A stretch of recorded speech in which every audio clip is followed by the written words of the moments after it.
The worst question that you can possibly ask in an interview is, what is your culture like? By asking that question, you are essentially giving the interviewer an easy way out.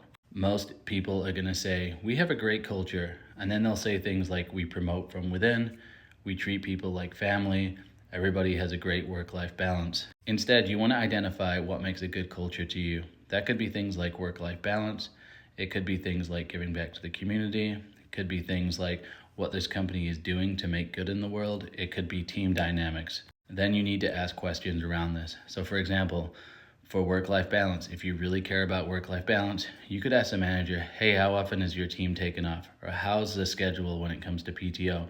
Depending on how they answer that question, you'll be able to get a feel for whether or not people are actually taking PTO. Another example, instead of saying, do you have a good culture? You could say, tell me about a time when you had an employee that wasn't performing.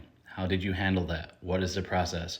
Again, depending on how they answer the question, will tell you a lot about the culture. If they start freaking out and flustering, it shows that they don't actually have a process, and in fact, they might have a bad culture.